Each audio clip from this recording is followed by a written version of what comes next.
A Navy veteran, silver-haired, his medals gleaming, was stopped by the Coast Guard, accused of operating without certification, their eyes sharp and cold, passing silent judgment. But just 1 hour later, the sky itself trembled. A full naval fleet arrived, led by his former students. They revealed a staggering secret. He had once been their senior maritime instructor, the very man who trained them. What hidden truth lies behind that quiet figure? Why did an entire coastline reel in shock when the real story came to light? This is not merely a tale of misunderstanding. It is the journey of loyalty, the echo of wartime memories, and the undying fire of honor. Discover the story of Thomas Reed, the man who reminds us of the true cost of sacrifice. Don't look away. This story will carry you from injustice to a brilliant crescendo where truth ignites like flame. Subscribe to Veteran Best Stories now and never miss a soul-stirring tale. The Charleston harbor lay silent, as if holding its breath. The sunset bled red across the water's surface. Moored vessels rested beneath the pier, waiting for nightfall as though awaiting a fateful verdict.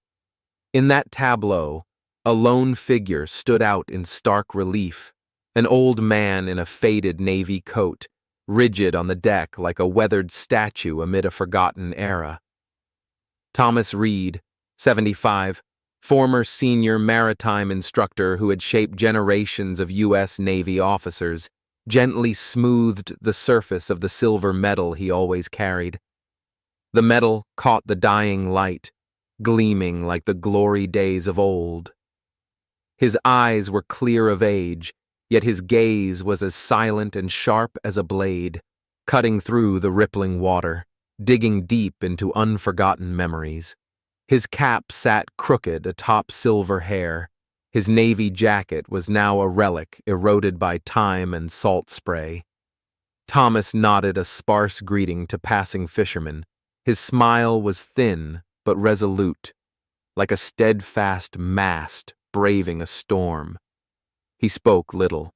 To them, he was old Mr. Reed, the man who, every weekend, piloted the Honor's Wake into the bay to teach seamanship, free of charge, no need for fame, no need for recognition. His life had been bound to honor and the sea. But who still remembered that? Ellie Harper, 22, a marine environment student, was his new volunteer helper. Quick and perceptive, she recognized the solemnity behind Thomas's quiet smile. Together, they prepared the boat. Thomas checked every mooring line. He polished the brass plaque engraved with Honor's Wake. Honor was more than a name. It was an unbreakable vow.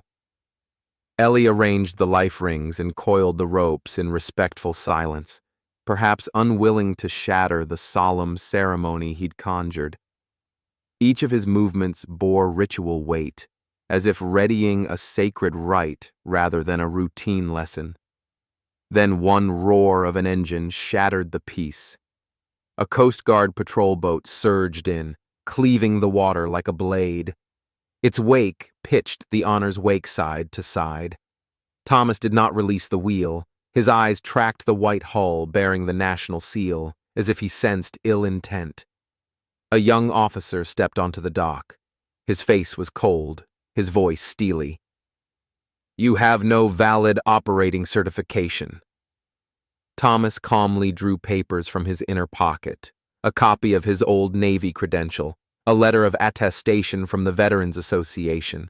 The documents were pristine, the seal crimson bright. Yet the officer glanced once, then dismissed them. "Not compliant with civilian regulations. This vessel is impounded pending investigation." Ellie froze. For a heartbeat, she saw Thomas's gaze drop. Not from fear, but from quiet, wordless disappointment. He tightened his grip on the metal. His breath trembled. though his stance remained as unwavering as the day he swore an oath on a storm-lashed training ship. Ellie could not remain silent. She raised her phone and filmed the entire scene, her hand shaking while her voice stayed firm. "They're detaining Mr. Reed, a man who served this country his whole life." She posted the video. Minutes later, hundreds of shares. Locals gathered along the quay. Mrs. Alma from the nearby cafe appeared with a bottle of cold water, tears in her eyes. She'd known Thomas for 20 years. He once taught her, as a young widow, how to tie a mooring line for her 2 children. Thomas accepted the water with a nod, but did not drink. He sat on the edge of the dock, metal clenched in both hands. The steady slap of waves against the hull echoed deep within him. Whispers rose among the crowd. Some filmed, some phoned lawyers, yet most simply watched. A man who had trained the officers entrusted with national defense was now treated as a criminal by the very uniform he once revered. No explanation, no respect. Thomas did not argue. He never learned social media tactics, never wielded words as weapons. All his life, he had taught others to stay balanced amid raging seas. Now, his own honor was capsized by those wearing the uniform he had once worn with pride. A breeze stirred his silver hair. Ellie stood behind him, eyes glistening. She understood this was no mere injustice. It was a moment when America turned its back on a man who had given everything for it. Within Thomas, a faint flame flickered to life, not anger, but a profound reminder of honor's true value. When no one's watching, how will we hold it fast? And so he chose silence. Not to protest, but to wait, for he believed that truth need not shout. It needs only stand firm. The silver medal on Thomas Reed's chest silently mirrored the cold, waning light. It shone like a stubborn memory that refused to fade. His gaze, sharp, unwavering, unyielding, fixed on the water where honor's wake lay motionless, like a soldier bound in the very trenches he once commanded. Charleston's harbor, once alive with voices, waves, and the creak of mooring lines, had fallen into a bone-deep hush. No one spoke. No one smiled. The moment felt frozen, like an arena bracing for its verdict. On social media, Ellie's video, captioned, "They're detaining Mr. Reed," erupted like wildfire through a parched forest. Clips of him standing resolute, metal clenched in his hand, spread with tsunami speed. Within hours, it became the rallying cry of outrage, not just for one man, but for an entire generation long forgotten. News leapt from Mrs. Alma's cafe to church gatherings, then beyond town limits, racing through South Carolina, touching every American haunted by memories of honor and duty. They did not see a lonely old veteran. They saw a symbol, a piece of America's core cast aside. Thomas Reed, the man who once stood on a warship's deck, binoculars in hand, bellowing through gale-force winds to guide his cadets through the 1960s toughest trainings, was now humiliated by the scornful glance of a young officer who'd never felt combat on his skin. No words were needed. That look alone was a blade of cold air cutting through the decades-worn coat he wore with pride. He remained still, clutching his medal like a talisman, yet his heart bled. The tide of indignation rose online. Commenters roared, "Respect him! No one forget Thomas Reed!" A post from Savannah shattered the internet. "In 1965, Mr. Reed taught me to navigate storms. He didn't just teach seamanship, he taught me to live." Attached was a photograph of a young officer standing beside Thomas at graduation, teacher and students smiling under sun and spray, now living proof of undying loyalty. James Carter, now commander of the Atlantic Fleet, sat silently in his Norfolk office, watching Ellie's video, his eyes heavy with unnamed shame. In 1986, he'd been that novice cadet staggering in towering waves, saved only by Thomas's steady hand on the wheel. After docking, Thomas gripped James's shoulder and said, "You are the fire. Keep it alive." That very fire roared again in James's chest, not for glory, but for pain. He snapped upright, eyes blazing, as when he'd first set foot on that deck. "Fleet, prepare to sail! We're heading to Charleston. My mentor will not stand disgraced." No hesitation. That terse order, cold and absolute, electrified the base, ships readied to depart, carrying the weight of gratitude and justice. At Charleston, Thomas remained unaware. He sat on a weathered wooden bench at the water's edge, hands folded over his medal, as though holding a prayer no one else could hear. Mrs. Alma approached, her hand trembling as she placed a sandwich beside him, voice thick. "You're a hero, Mr. Reed. We all know it." He nodded once, no words necessary. His eyes drifted out over the water, toward an unseen horizon. The young Coast Guard officers shifted uneasily to one side. They dared not meet his steady stare. They had never stood on a battlefield. They did not know how heavy honor could weigh. The mayor, who'd shaken Thomas's hand at last year's memorial, still said nothing. But online, the chorus was impossible to ignore. #honor. Thomas blazed across every platform. Ellie live-streamed, tears glistening, voice resolute. "Thomas Reed is America's living memory. He cannot be abandoned." A former officer in Seattle sent video. "In 1968, he saved my crew from running aground. If not for him, I'd have nothing left to tell." James, now standing on his flagship's deck, checked his phone. As he read each message, his eyes brightened. He turned, voice sharp as a foghorn. "Fleet! Sail!" Steel hulls carved through the waves. No salvo of war, but a vow that never loses power. No one left behind. Thomas still did not know. Yet in his gaze, fixed steadfast toward the horizon, he sensed change. Within him a faint spark glowed, not hope, but conviction. Justice, like the ocean, may be forgotten, but it never truly dies. The Charleston waves lay nearly still that day, yet beneath that tranquil surface, a deep tremor was spreading, as if the old heartbeats of the 1960s were stirring anew.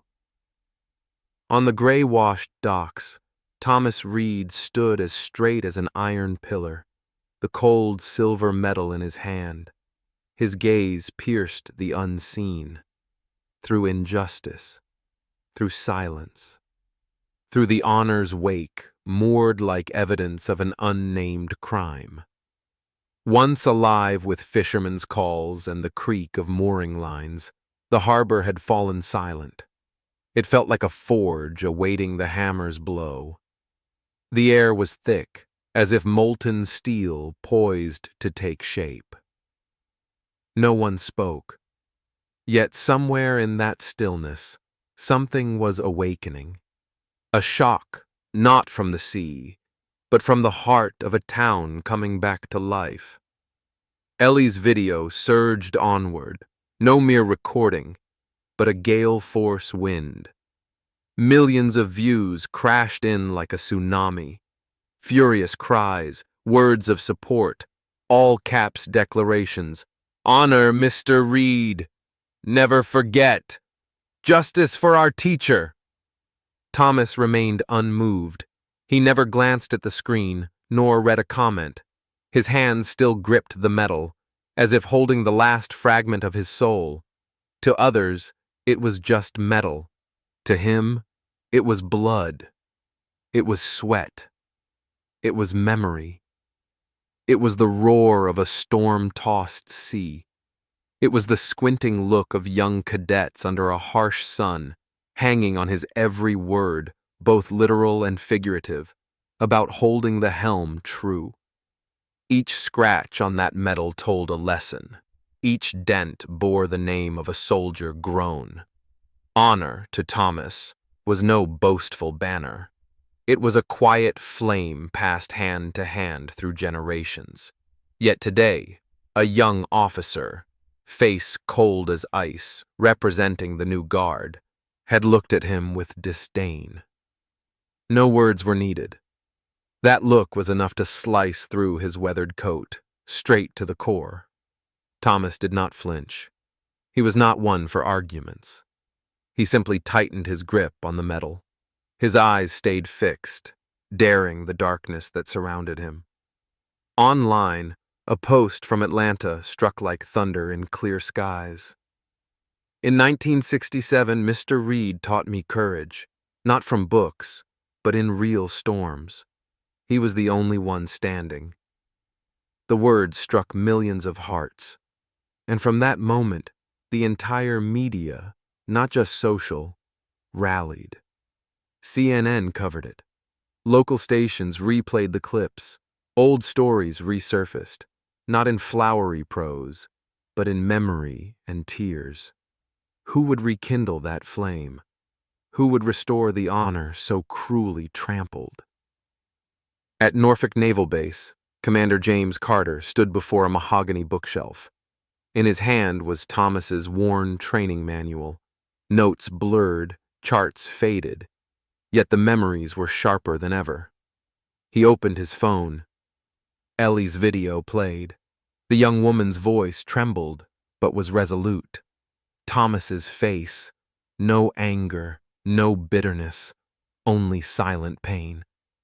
James's eyes grew dark.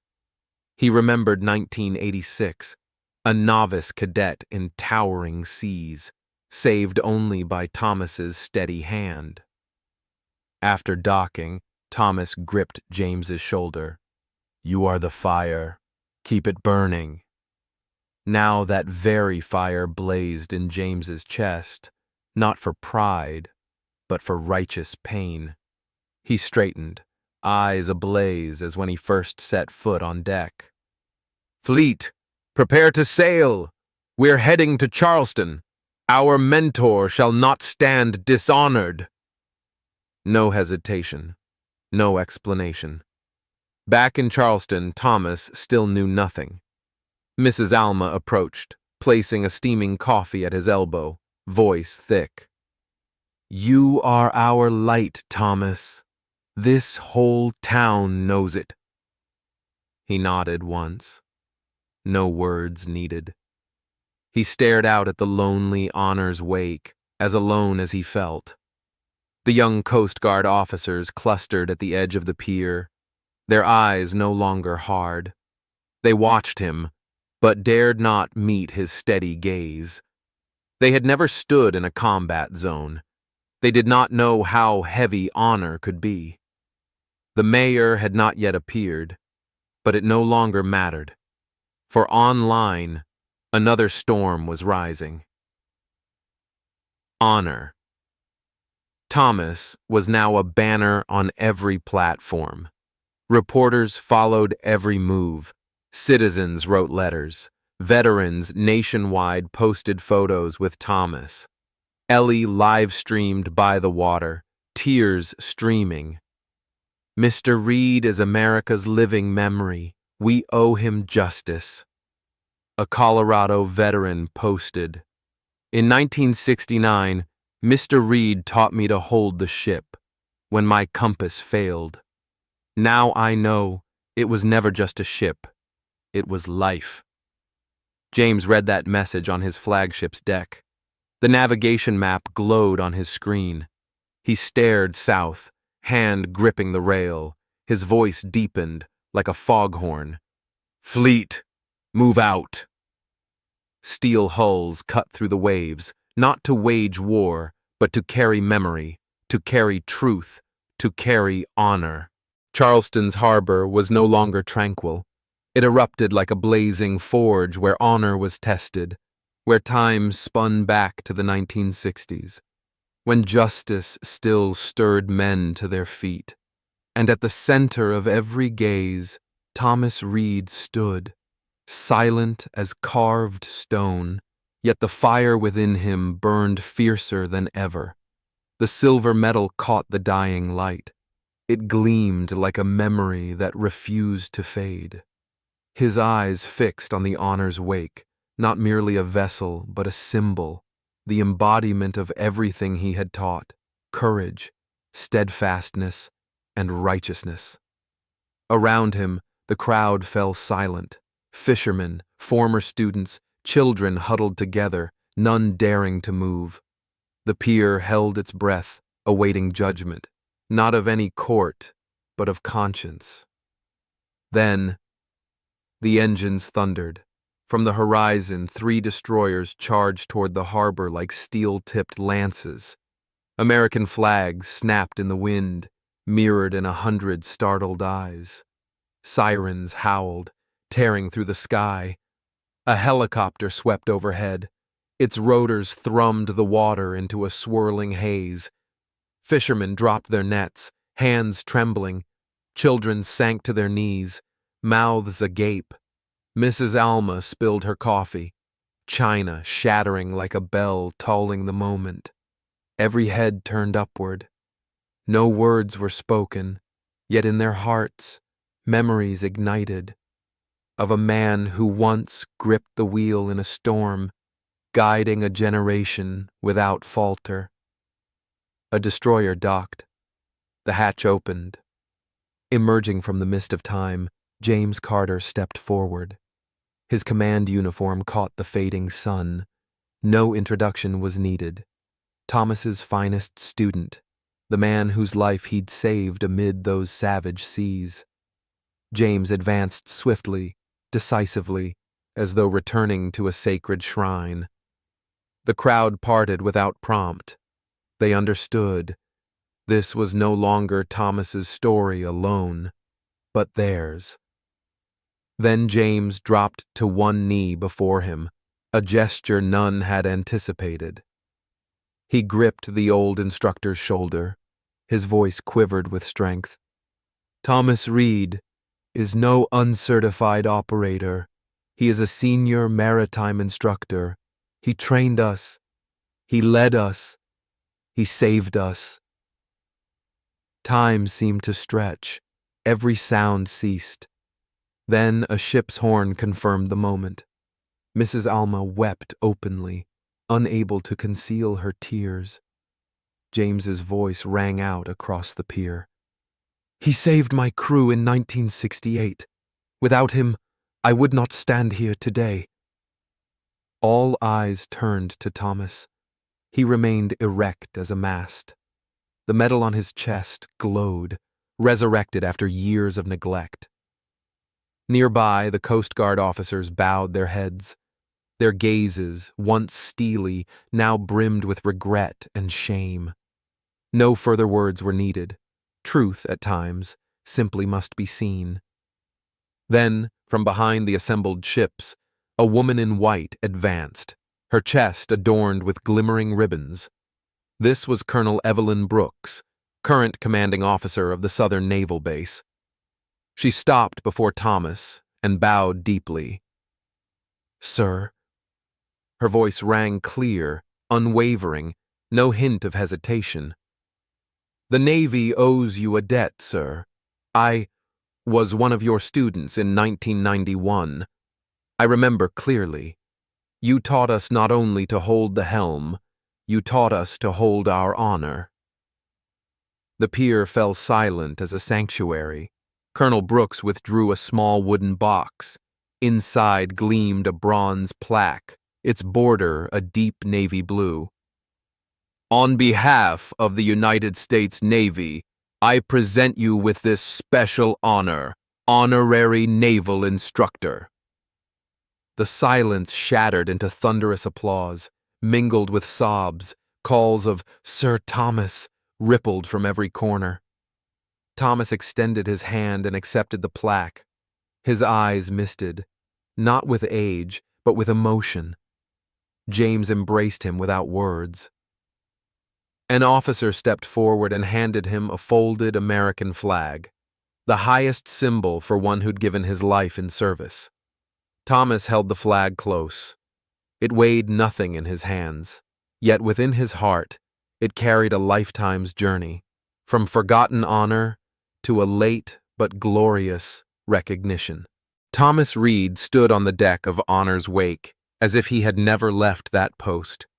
The sea breeze flipped his silver hair back, waves lapping the hull, and his silver medal caught the light like a moon illuminating all of Charleston Harbor. From where he stood, that gaze, deep, clear, unyielding, became a beacon guiding not only ships, but a generation rediscovering the value of loyalty.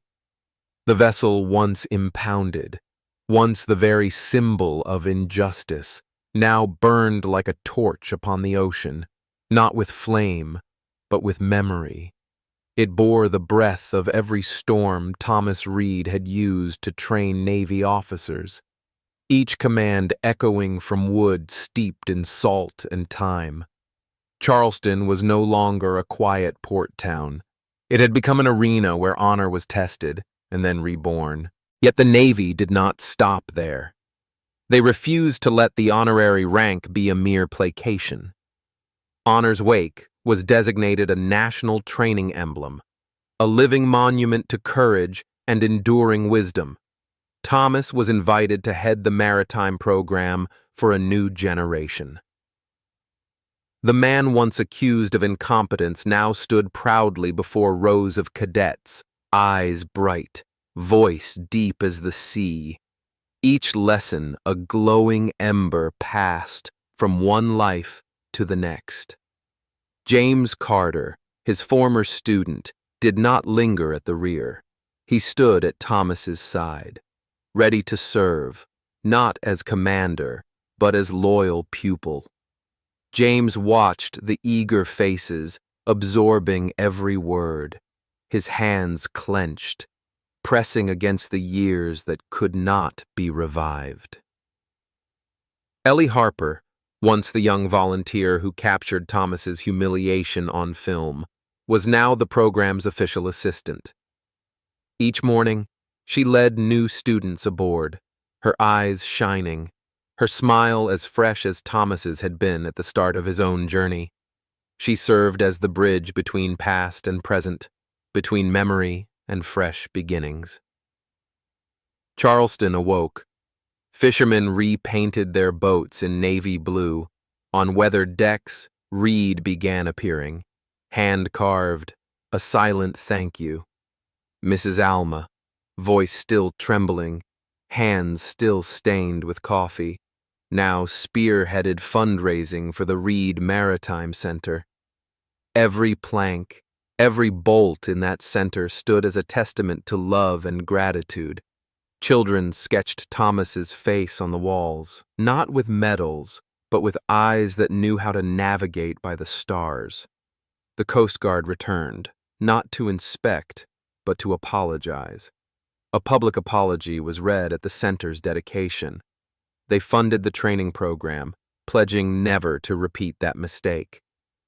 Young officers, once indifferent to Thomas, now stood at rigid attention, listening to him teach from afar, their eyes filled with respect. Online, the video, "They detained Mr. Reed," did not fade. It surpassed 1 million views. Comments poured in. Thomas Reed is our beacon. He teaches us to live, not just to sail. Charleston is the memory we must keep alive. The hashtag #honor. Thomas became a symbol, inspiring educational and military programs nationwide. A cadet in Minnesota wrote, "I never met Mr. Reed, yet he taught me courage from one video. That is the power of a true teacher. Thomas sought no glory. He never asked for defenders. All he wanted was to continue doing what his heart never ceased to love. On quiet afternoons, he still stood alone on Honor's Wake's deck, watching the waves roll like time's heartbeat. Occasionally, he would smile, a fleeting curve like a sunset cloud, as though he saw an old student smiling back from beyond the horizon. James would visit from time to time. They rarely spoke. On a rare occasion, James would place a hand on Thomas's shoulder and whisper, "You did it, sir." Thomas would nod, tightening his grip on the medal at his chest, holding the soul of hundreds of officers he had trained, now scattered across the world, carrying lessons no textbook could contain.